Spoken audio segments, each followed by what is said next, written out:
es el esqueleto que tenemos de anatomía, ¿sí? Donde están todos los huesitos ahí que usamos para hacer el reconocimiento de los huesos, de la estructura de cada uno, ¿sí? Pero, y cuando vemos, por ejemplo, esta imagen, donde hay una alteración en el desarrollo de los miembros, donde estamos viendo, ¿qué ven, por ejemplo, acá? ¿Cómo lo describirían? ¿Quién se anima a ver? ¿Qué dirían de las piernas?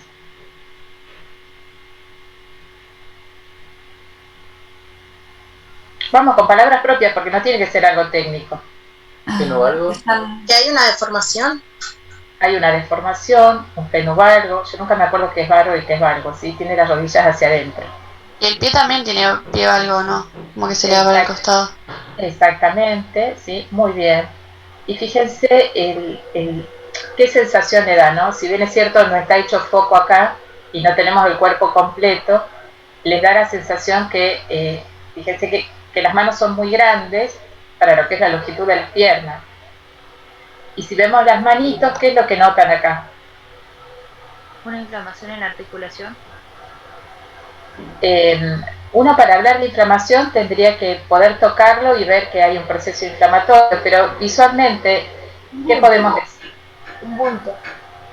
O un agrandamiento de la muñeca. Exactamente.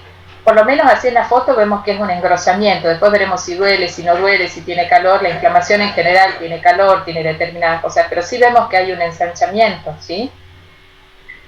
Que hay un ensanchamiento y está deformada, ¿bien? Y si ustedes se fijan, en los dedos también. Y si ustedes se fijan, ustedes se fijaron me mencionaron los tobillos, pero fíjense las rodillas también, ¿sí? Bueno, esta es la imagen, una de las imágenes que podemos tener del raquitismo. A veces no es la desviación hacia adentro de las rodillas, sino que es la desviación hacia afuera, como las rodillas en paréntesis, que uno las ve a veces y dice que es chuequito. Esa es la expresión que se usa habitualmente. Y les muestro esto también, que no corresponde al raquitismo, ¿sí? Fíjense, este es un nenito cuando tiene 10 meses, es un bebé, y cómo va cambiando la carita, ¿sí? A lo largo del tiempo. Y acá tiene 39 meses, o sea, más o menos 4 años y algo más. Y fíjense, entre los 34 y los 39 meses, el deterioro que tiene, y acá lo tenemos la tenemos con una bigoterita, porque tiene una deficiencia en la oxigenación. Estas diapositivas que tienen acá el logo de la Fundación ENUE, que corresponden, son de la Fundación ENUE justamente, que se usan para campañas de difusión sobre este tipo de trastornos, que son trastornos poco frecuentes. Ahora les voy a decir qué es, ¿sí? Bueno, este es el gatillo. ¿Por qué elegí este tema? Porque es habitualmente algo que a uno le cuesta mucho, ¿sí? Recordar. Cuando uno dice, bueno, a ver, ¿qué características o cómo está formado el tejido conectivo? Está formado por células y por matriz extracelular. Las células podrán ser fijas o móviles, entonces si hablamos del tejido conectivo general, decimos que la célula es, ¿cuál? El tejido conectivo general, ¿cuál es la célula del fibroblasto? El fibroblasto. Y si hablamos del tejido, de tejidos conectivos especializados, por ejemplo, del tejido cartilaginoso, ¿cuál es la célula fija? Condroblasto. Y otra más. Y el condrocito. Exactamente. Condrocito.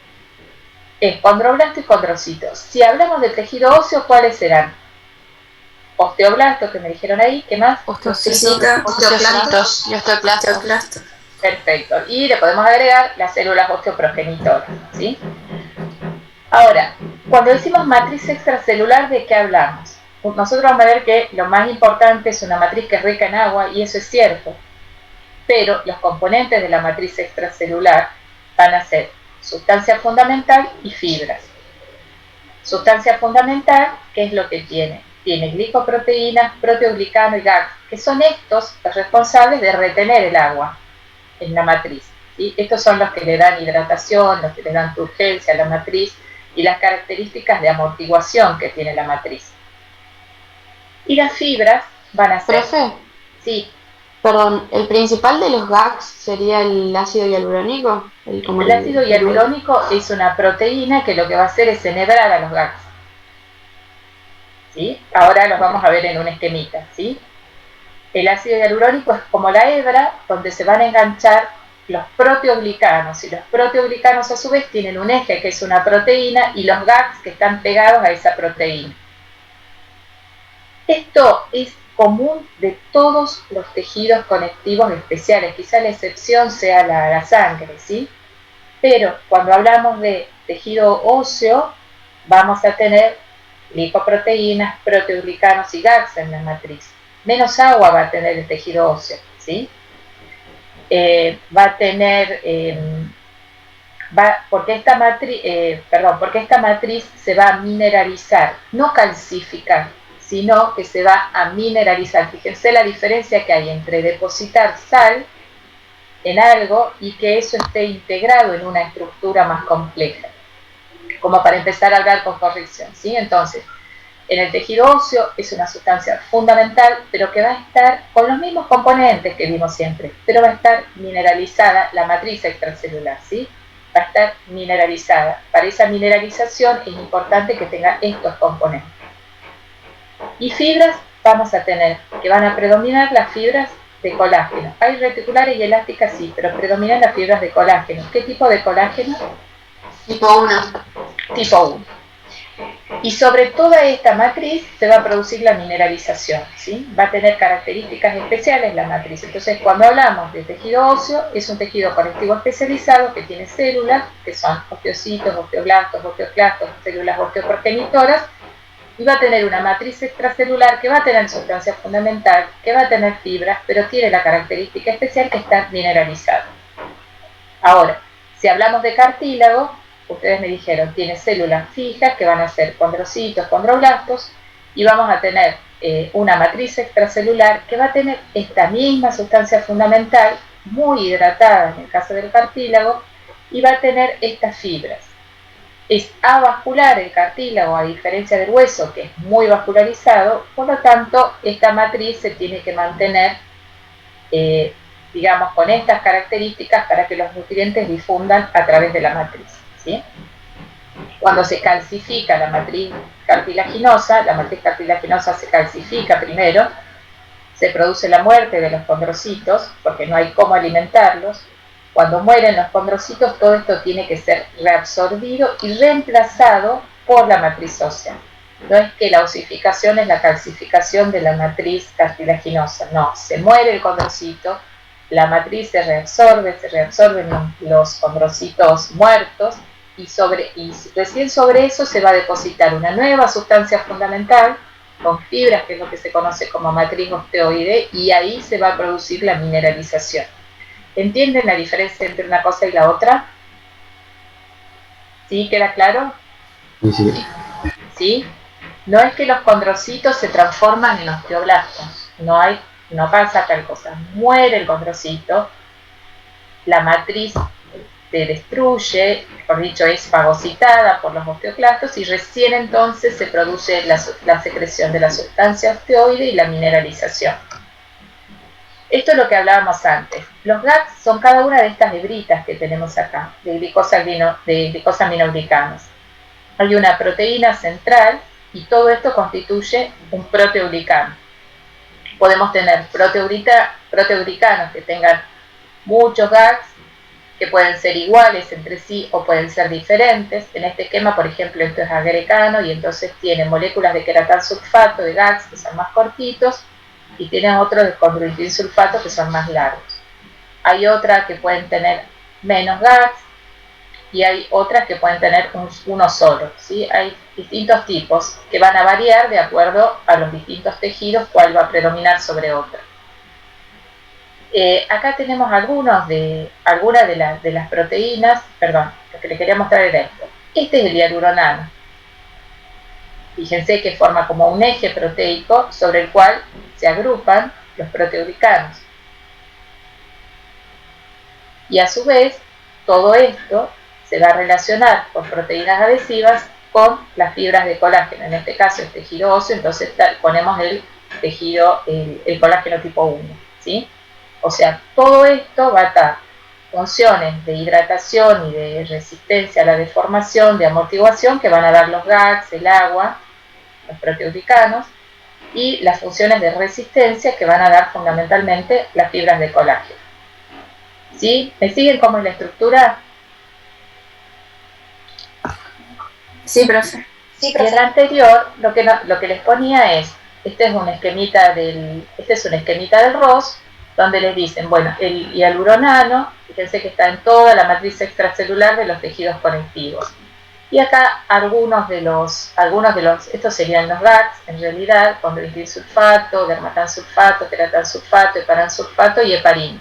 Acuérdense de la heparina, que cumple funciones como anticoagulante, que lo usamos, de hecho hay fármacos de heparina, que se usan como derivados de la heparina, que se usan como anticoagulantes. Bueno, y acá tienen ejemplos de los otros, no es que se los tienen que aprender, pero fíjense cómo se ubican en, por ejemplo, el condroitin-sulfato en cartílago, hueso, válvulas cardíacas, el dermatansulfato en la piel, en vasos sanguíneos, en válvulas cardíacas, el queratansulfato en hueso, en cartílago, en córnea, ¿sí? Tienen las localizaciones.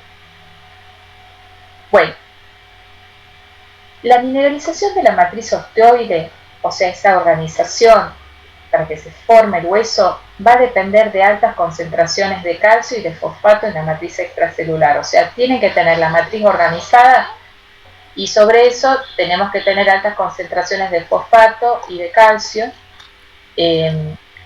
Las proteínas especiales que se van a liberar de las vesículas matriciales de los osteoblastos, como la osteocalcina, la liberación de fosfatasa alcalina, fosfatasas que van a liberar los fosfatos de los tejidos vecinos, y se van a producir la cristalización del calcio y de fosfatos que van a formar los cristales de hidroxiapatita. Esta es la mineralización, es decir, la formación de los cristales de hidroxiapatita. Entonces, tengo que tener una buena matriz que va a tener los GAGs, proteoglicanos y hialuronano. Tengo que tener correctamente sintetizado el colágeno. Tengo que tener estas vesículas matriciales, fosfatasa alcalina, y tengo que tener un ambiente que sea rico en calcio y fosfato. Entonces, si ustedes se fijan en esto, así rápidamente, ¿qué condiciones podrían producir la alteración en la formación del tejido óseo? A ver, ¿qué se les ocurre? ¿Pero qué bajas concentraciones de calcio y fosfato. Exactamente. ¿Y por qué puede haber concentraciones bajas de calcio? Por fallas en la calcitamina y hay otra hormona más, creo, ¿no? Claro, falla en la paratormona. ¿Pero qué será lo más común que falle el calcio? Lo más común. Contracción muscular. No, que falte. La causa más común por la que puede faltar el calcio. La alimentación. Exactamente. Ingesta de alimentos. Exactamente. Esa es la causa más común por la que puede fallar el calcio, ¿sí? Porque no haya ingesta, ¿sí?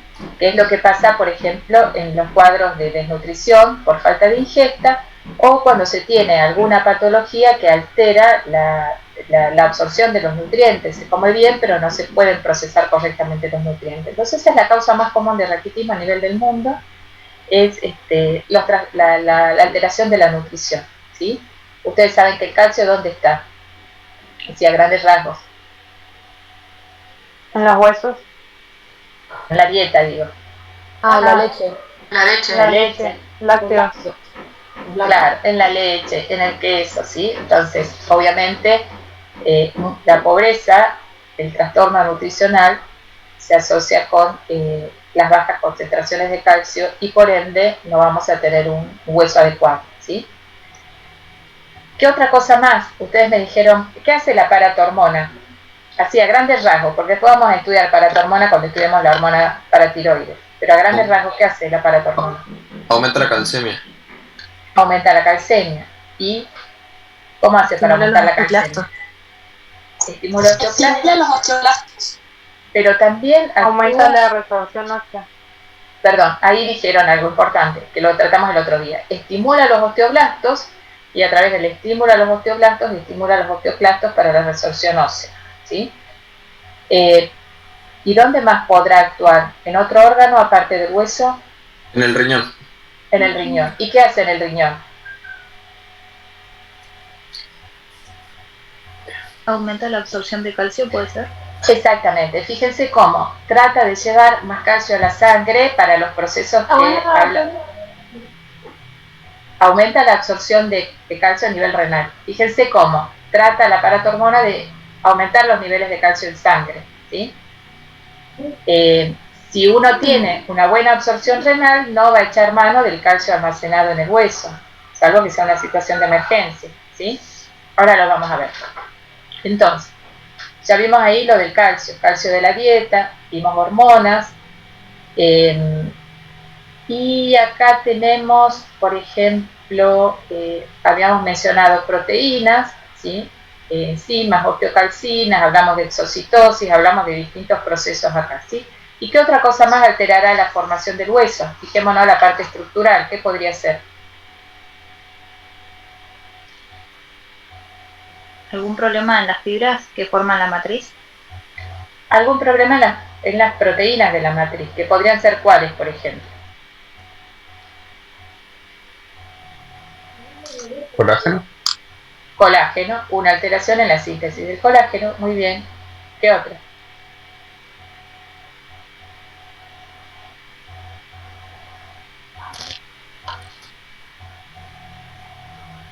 Fíjense este cuadrito, a ver cuáles de estos pueden estar en el hueso.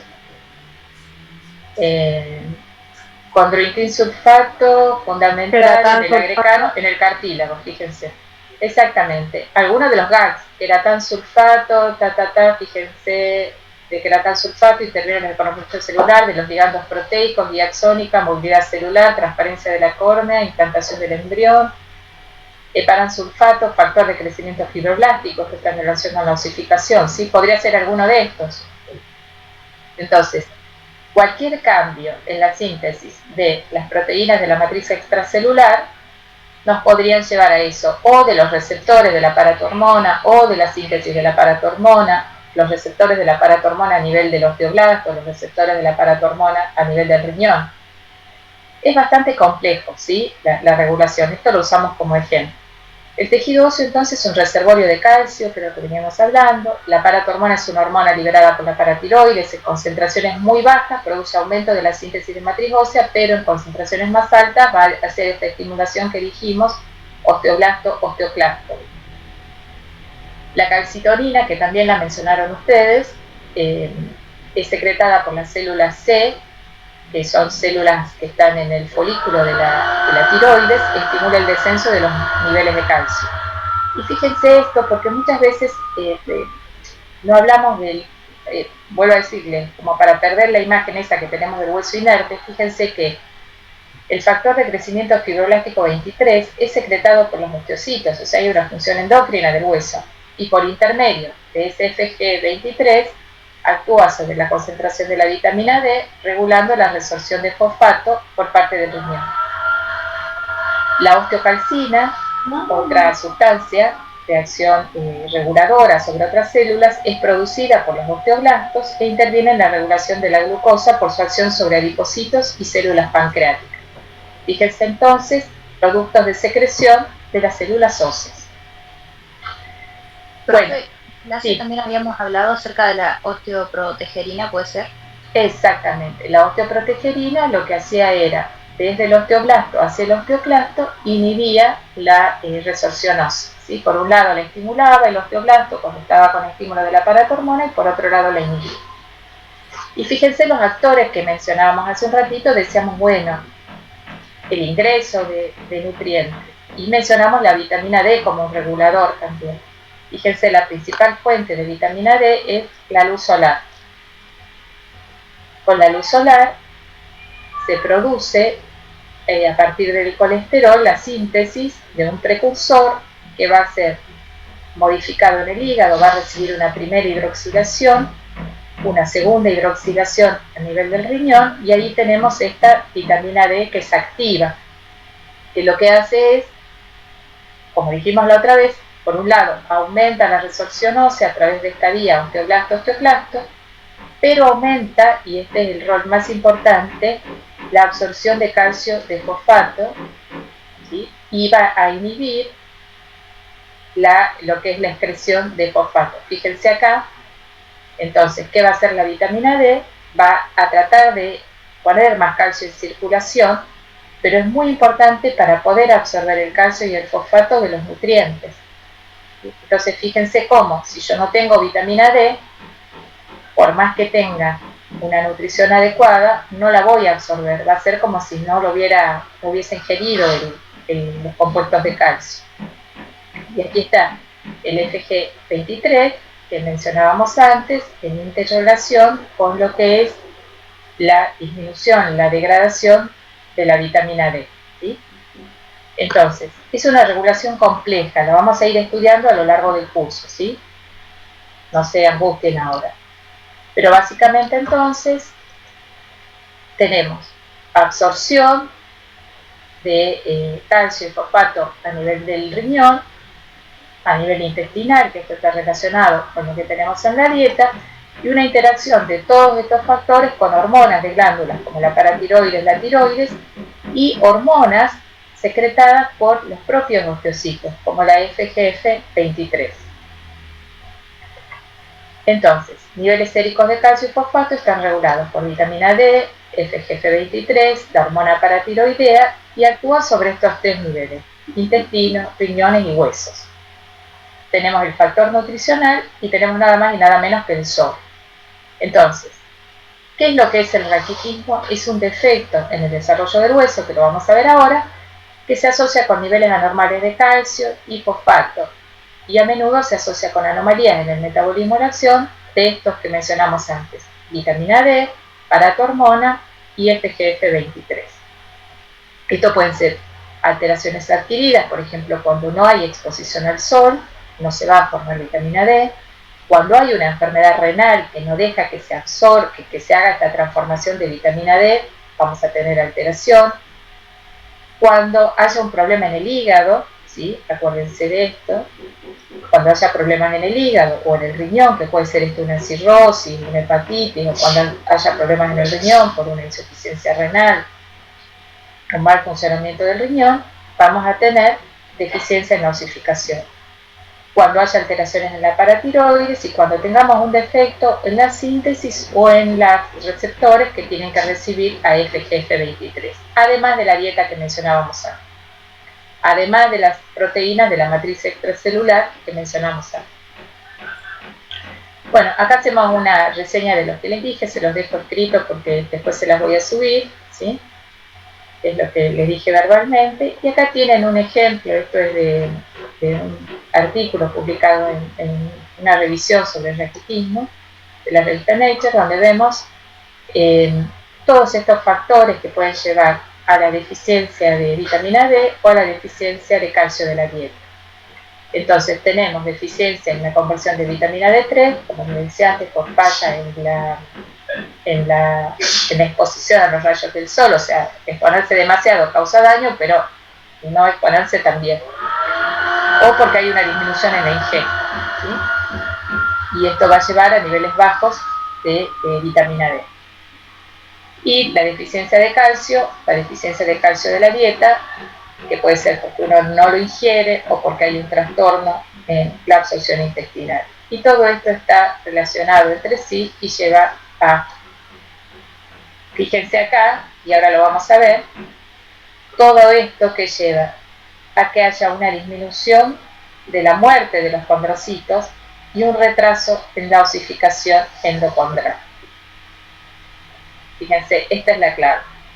Disminución de la apoptosis de los condrocitos. ¿Por qué? Porque no tenemos la síntesis de la sustancia osteoide y porque tenemos una alteración en lo que es la regulación de la osificación endocondral. No se mueren los condrocitos, que era el paso, ¿se acuerdan?, que necesitábamos para que se empiece a formar hueso, y entonces se retrasa la osificación endocondral. Bueno, ¿qué es lo que veíamos acá? Ustedes lo habían descrito realmente muy bien.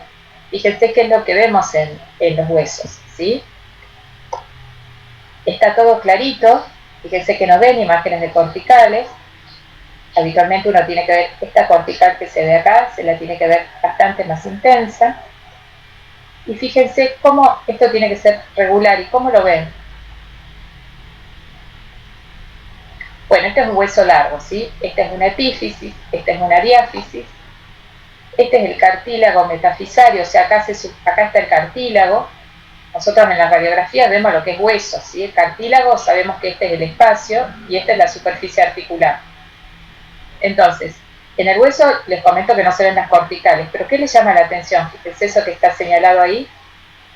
¿Qué les parece? Que se ve regular. Se ve irregular, se ve desplecado, ¿sí? Fíjense, los huesos habitualmente tienen que tener un contorno bastante regular, y esta epífisis también, fíjense que aparece como ondulada. Y esto está ancho. Este ensanchamiento es lo que ustedes ven en la placa. Como es un hueso débil, se produce ese arqueamiento que veíamos antes en la imagen. Fíjense acá también, irregularidades metafisarias. Acá fíjense que es como un cepillo,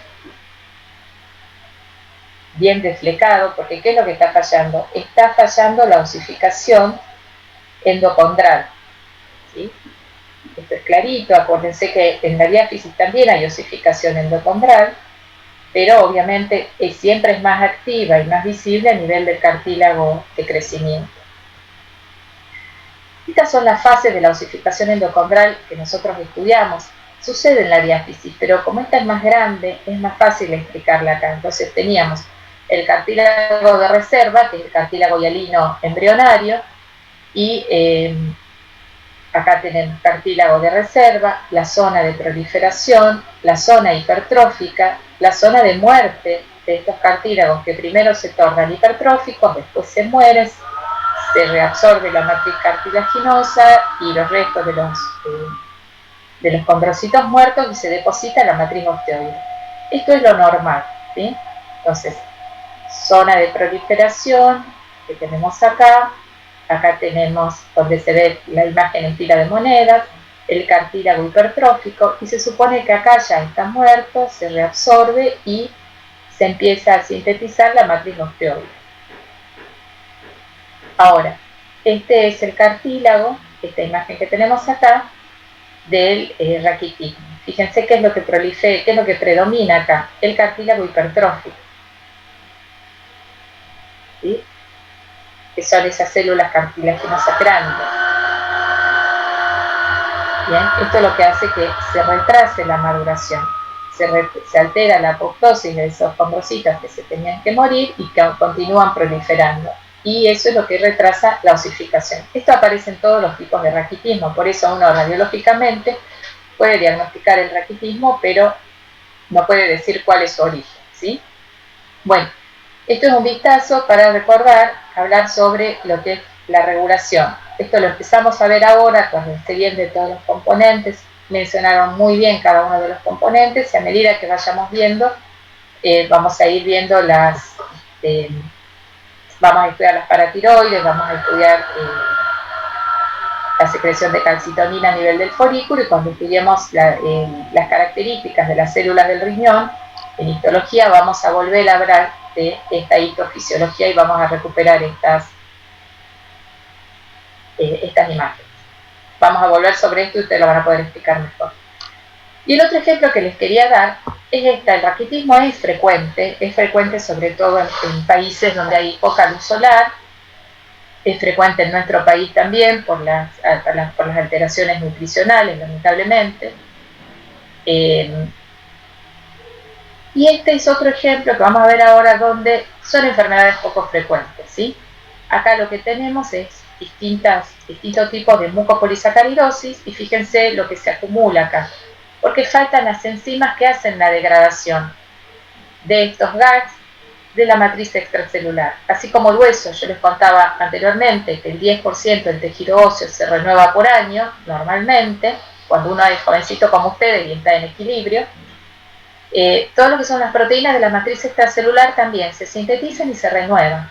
Si uno no puede resolver la matriz extracelular e intercambiarla con matriz nueva, se empiezan a acumular estos GAGs, y de algún modo que todavía no se entiende bien, van a provocar una alteración de las células de los condroblastos, de los condrocitos, ¿sí? De un modo que no lo, y de otras células del tejido conectivo, de un modo que no lo logramos entender bien.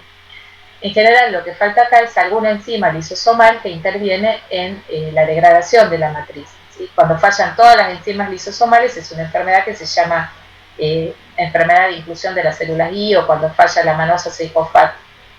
Pero tengan en cuenta que estas son proteínas, son enzimas lisosomales que tienen que ser exocitadas, degradar el componente de la matriz y después se produce la reabsorción y el procesamiento dentro de la célula de esos componentes de la matriz. Pero está en constante renovación. No es que está la matriz, listo, ya está, no, sino que esto está en constante renovación. Entonces, cuando decimos que se produce la resorción del hueso, no solamente que damos como ejemplo que los osteoclastos acidifican la matriz, después liberan las enzimas y reabsorben, está sucediendo lo mismo con estos componentes de la matriz extracelular, ¿sí? Entonces, supongamos en la mucopolisacaridosis tipo 1, se acumula dermatán y heparansulfato, en la mucopolisacaridosis tipo 2, dermatán, heparansulfato, en la tipo 3, heparansulfato, en la tipo 4, queratansulfato. No es que se lo tengan que memorizar, pero acuérdense que hay enfermedades producidas por falta de degradación de proteínas de la matriz extracelular. Bueno, acá están las enzimas que faltan, son todas enzimas lisosomales, y esto es muy interesante porque estos síndromes están descritos hace muchos años, pero lo que se logró ahora es la síntesis de alguna de estas enzimas y se pueden infundir para lograr la degradación, al menos en parte, del reemplazo, digamos, se llama terapia enzimática de reemplazo, para lograr la degradación, al menos en parte, de esos componentes de la matriz extracelular que no están siendo degradados. ¿Y cómo se imponen, profe? ¿Cómo que? ¿Cómo se imponen las enzimas? Se ponen, es una buena pregunta, ¿sí? Se ponen en un suerito endovenosa, en general es una aplicación por semana, con lo cual cuando uno hace diagnóstico de una de estas alteraciones implica un tratamiento de por vida, ¿sí? Y tienen el inconveniente que no atraviesan la barrera hematoencefálica. Entonces, para alguna de estas, porque también hay matriz extracelular en el sistema nervioso, alguna de estas que no tienen retardo mental o tienen alteraciones del sistema nervioso que son progresivas, las enzimas logran hacer efecto especialmente sobre el hueso, pero no se ha logrado un efecto a nivel del sistema nervioso. Y alguna de estas, por ejemplo la tipo 1, el tratamiento propuesto hasta ahora que ha dado un poquito más de resultado es el trasplante de médula ósea, porque acuérdense que las células que tienen actividad fagocítica, macrófagos, osteoclastos, se forman a partir de las células de la médula ósea. Entonces trasplantan la médula ósea, le ponen la médula ósea de un donante que no tiene el trastorno, y estas células vuelven a resembrar todo el sistema que antes se le llamaba monocítico macrofágico.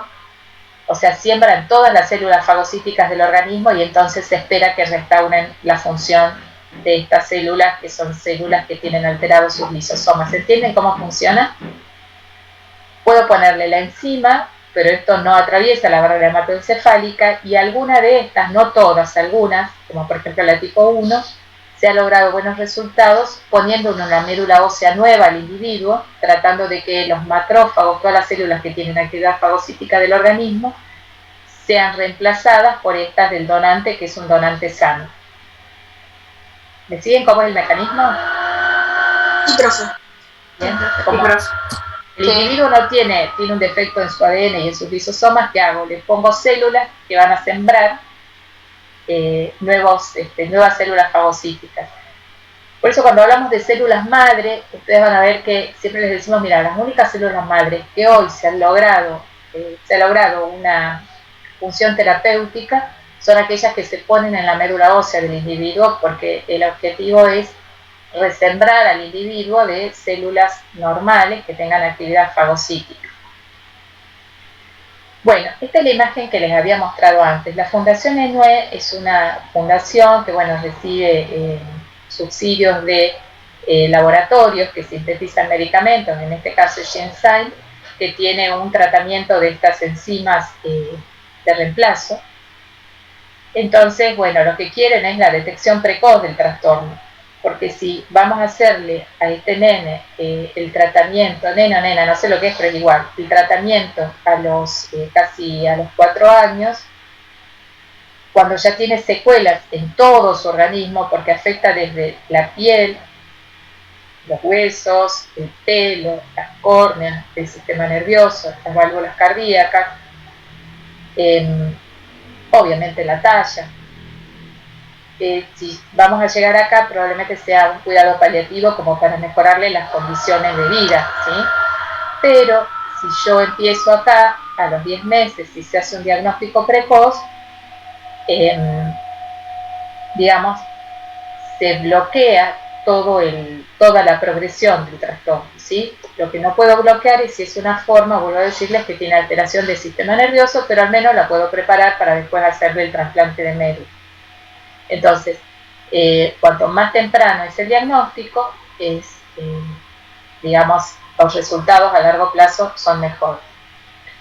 Profe, perdón, ¿qué enfermedad es Sí. la anterior? Esta es una mucopolisacaridosis tipo 1. Gracias. ¿Sí?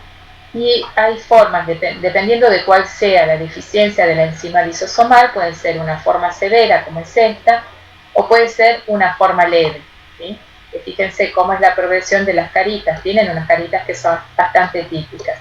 Las formas atenuadas, ¿qué van a tener? Van a tener sobre todo el compromiso esquelético. Eso es lo más característico, entonces van a tener menor talla que la de su familia, tienen inflamaciones de las articulaciones, o sea, van desarrollando artritis, cataratas, hipoacusia, pero este cuadro anterior es un cuadro que es mortal en poco tiempo.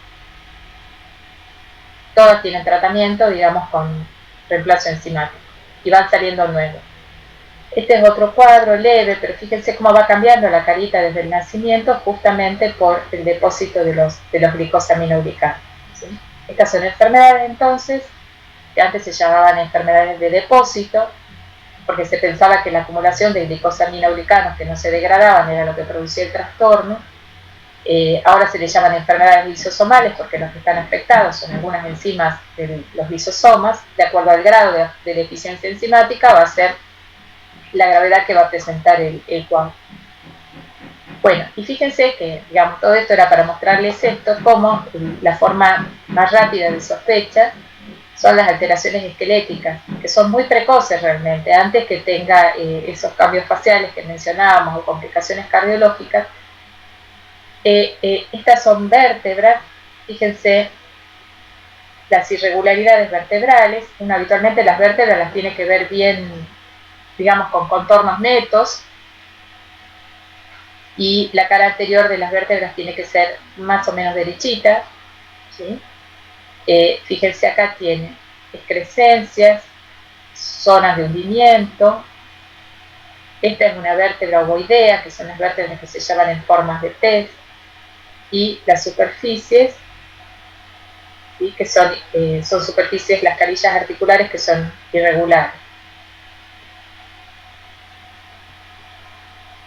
Bueno, esta es una plaquita de cráneo, fíjense el grosor que tiene, esto, así como la otra vez le mostraba las de las osteogénesis imperfectas, que eran muy delgaditas, que no se veían corticales, acá se ven bastante engrosadas, y esta es la silla turca, acá es donde viene la hipófisis, que acá se describe como en forma de J. Fíjense las manitos, miren las irregularidades acá en los metacarpianos y también en las carillas articulares. Fíjense esta carilla articular. Y tiene otra característica más. Bueno, acá también fíjense las irregularidades, las metáfisis, porque acuérdense que estamos viendo cómo es anormal la osificación. Esta está mucho más afectada. Fíjense las formas que tienen estos metacarpianos, ¿sí? Este está mucho más comprometido que el que veíamos anteriormente. Esta es una radiografía común, ¿sí? Miren las rodillas. Acá ya está cerrado el cartílago, pero esto es muy irregular. Fíjense estas excrescencias, superficies irregulares, las epífisis son irregulares. Bueno, entonces, me faltó una foto acá de los nenes paraditos, pero bueno, no lo tengo. Entonces, ¿qué es lo que quería repasar ahora como para que quede bien fijo, ¿sí? La importancia de considerar al tejido óseo como un tejido vivo. Entonces, las alteraciones esqueléticas pueden involucrar toda una serie de factores que son que nosotros estamos estudiando ahora. Lo nutricional, vitaminas, hormonas, los propios componentes del tejido esquelético, tanto cuando hablamos de la matriz extracelular, cuando hablamos de la sustancia fundamental, los glicosaminoglicanos, como cuando hablamos de las fibras de colágeno, tipo 1 para el hueso, tipo 2 del cartílago. La osificación endocondral es un proceso que empieza en la vida fetal y va a continuar durante toda la infancia con mucha intensidad y la adolescencia. Cada cosa tiene un tiempo. Esto es, el cartílago tiene que proliferar en un tiempo y el tejido cartilaginoso en la osificación endocondral tiene que ser reemplazado por el tejido óseo. Se reemplaza, no se transforma.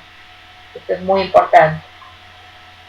Podemos tener alteraciones de las células, alteraciones de los receptores de cada una de esas células. La regulación es una regulación que es compleja, la vamos a ir estudiando a lo largo del año y la van a seguir estudiando en fisiología y creo que después nunca más la ven.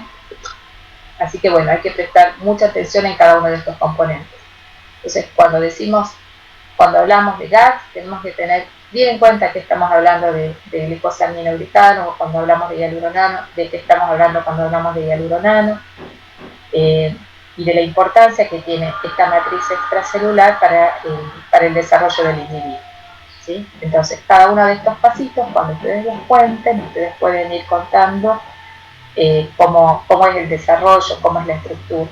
El mencionarle las patologías no es para que se aprendan las patologías, al menos por ahora, sino que es como para que ustedes están estudiando medicina, entonces en general les interesa saber con qué se asocia cada una de estas cosas, o siempre están preguntando, ¿y para qué me sirve aprender esto? ¿Sí? Entonces parece que todo es en vano y por eso es un poco partir de las patologías para explicarle cuál es la acción o cuál es la importancia de cada una de las estructuras que vemos. Así que bueno, preguntas. Profe, Sí. una consulta. ¿Los vasos linfáticos atraviesan la osteona o solamente se quedan en el periósteo? Están en el lugar más importante es el periósteo, ¿sí? Y en algunas circunstancias los pueden tener en los sistemas de Haber. Acuérdense que el sistema de Haber es todo lo que lleva la vascularización, pero lo más importante está en el periósteo, tal cual. Ah, bueno, gracias.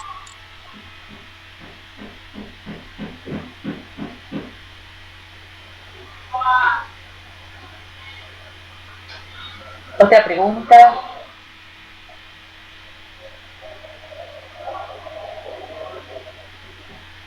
Diferencia entre el hueso inmaduro y el hueso maduro, ¿se acuerdan?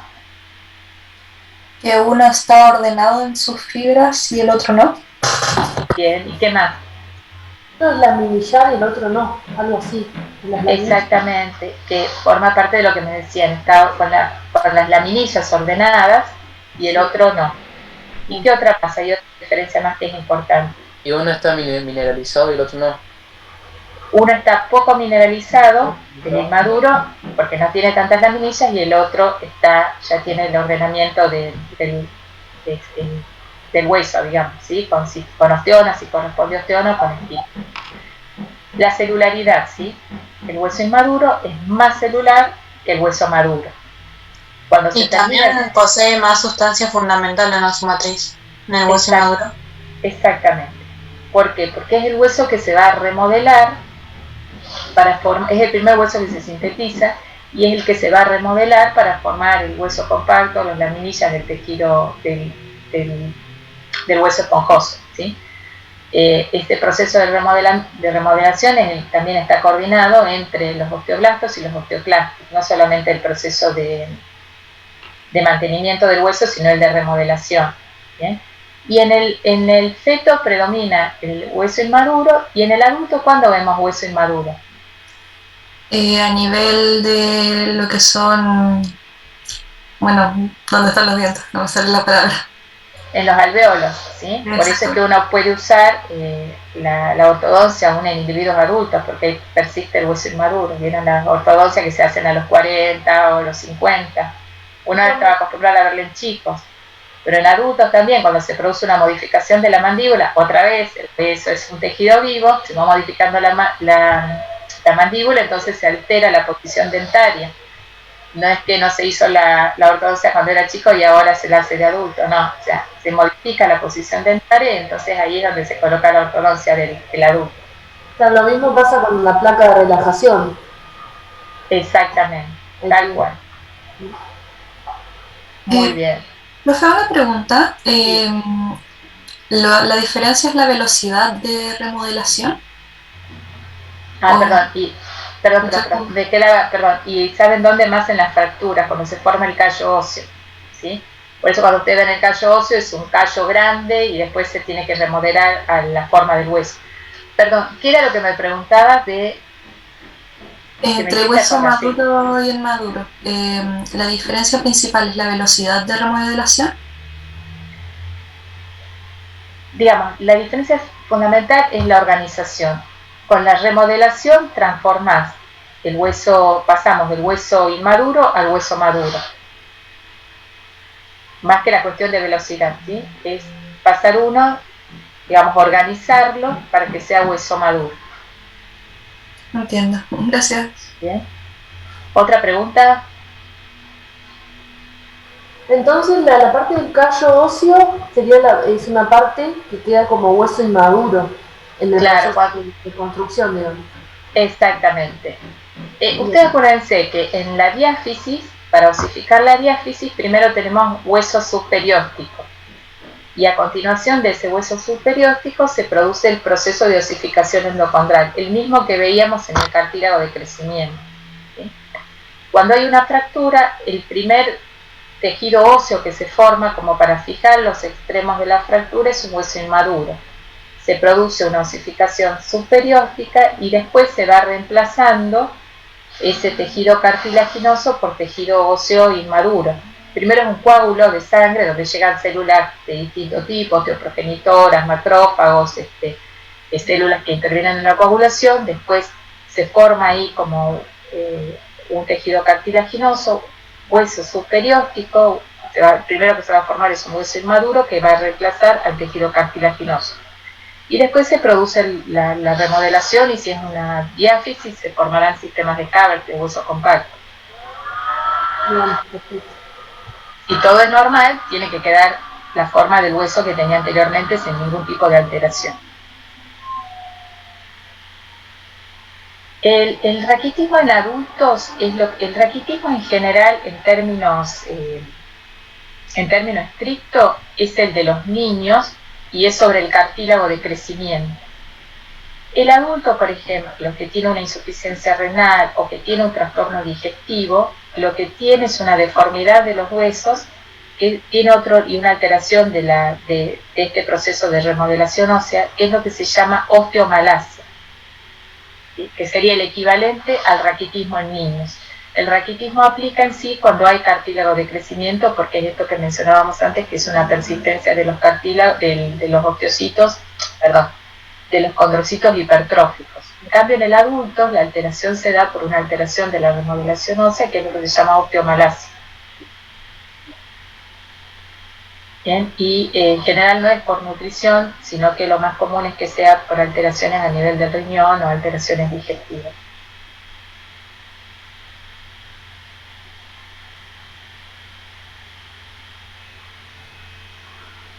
Por eso cuando hay fallo renal o hay este tipo de alteraciones se hace la suplementación con vitamina D. Exógena. ¿Sí? Otra pregunta.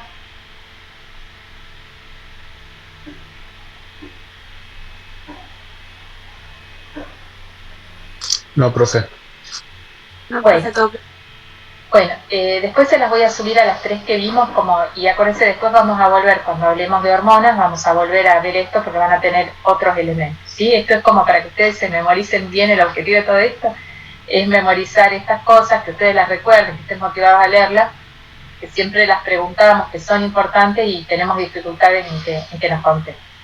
Bueno, la semana que viene ya arrancamos con sistema nervioso y músculo, si no recuerdo mal. Así que bueno, ahí vamos a volver a jugar con algunas de las cosas que ya habíamos visto, ¿sí? Así que bueno, gracias por participar y nos vemos la semana que viene. Hasta luego. Chao, profe, muchas gracias. Chao, profe, gracias. Chao, gracias.